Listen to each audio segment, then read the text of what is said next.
There are thousands of novels published every year. Here are 10 that are great holiday gifts. When my friends ask me to recommend fiction, I'm always hesitant because reading a novel is a personal experience. You have to be in the right frame of mind to enter the author's world. You may love the same novel that your best friend throws across the room in frustration.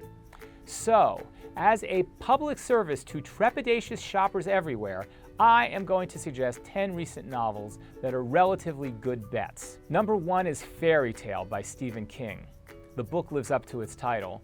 It is a thrilling and adventurous fairy tale that begins in suburbia and winds up in an enchanted world where a 17-year-old boy and his dog must wage a battle against evil. Stephen King wrote it during the depths of the pandemic, and his objective was to tell a tale that will make readers feel good. He has completely succeeded. Number 2 is You Made a Fool of Death with Your Beauty by Akwaeke Emezi, a National Book Award finalist who has written one of the most entertaining and erotic romance novels of the year. Vogue called it a love story like no other, and I agree. It's seductive and surprising, and it defies many of the conventions of romance fiction while being heartfelt and true. Number 3 is The Maze by the #1 best-selling author Nelson DeMille. 35 years ago, in one of his most popular novels, Plum Island, DeMille introduced one of his greatest characters, NYPD Detective John Corey. In The Maze, Corey is called out of retirement to investigate a series of murders in Long Island. As usual, Nelson DeMille writes it with a unique blend of humor and suspense. He is a master of the thriller. Number 4 is one of our most acclaimed debuts of the year, Stories from the Tenants Downstairs by Sadiq Fofana, who has set his fiction in a Harlem high-rise where a cast of characters confront their own personal challenges as the neighborhood changes around them. Upon publication, it was named one of the best books of the month by Essence, Good Housekeeping, Goodreads, and the Chicago Review of Books. The New York Times called it outstanding. You probably can't go wrong with number 5, The It Girl by Ruth Ware, who has written a string of best-selling suspense novels that are so satisfying that reviewers frequently call her a modern-day Agatha Christie. The Wall Street Journal described The It Girl as her best novel yet, and People magazine said the pages just turn themselves. Number 6 is The Many Daughters of Afong Moy by Jamie Ford, which was a Read with Jenna Today Show pick for the month. Jenna Bush Hager described it as one of the most beautiful books of motherhood and what we pass on to those that come after us. I passed it on to my own mother, who also loved it.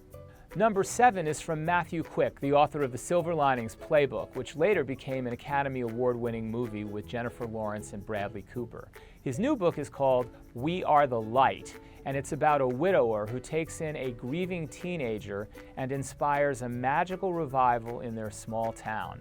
Mitch Albom calls it a timely, lovely, and sometimes heartbreaking novel of grief and hope that shines a light on our capacity to heal even after tragedy.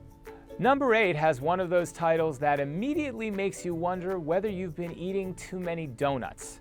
Has anyone seen my toes?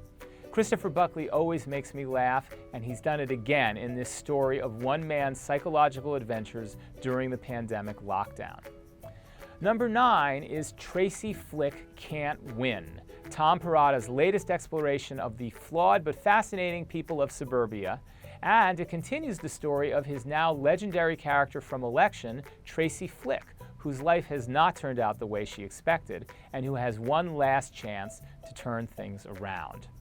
The Boston Globe described Tracy as a richly rounded character enduring a quintessential American struggle. And number 10 is Anything by our most successful author of the year, Colleen Hoover, who is dominating the bestseller list with more novels than I can mention. Some of them are Ugly Love, November 9, Confess, and her #1 blockbuster, It Ends With Us, which has sold millions of copies and has been called glorious and touching by USA Today. Colleen Hoover's fans are rejoicing with the release of her sequel, It Starts With Us, which continues the story right where the epilogue of the previous book ends. Amazingly, even though Colleen Hoover is now a global phenomenon, a lot of readers are still discovering her work, so these books are a good gift for anyone you love. And that is the word according to Karp.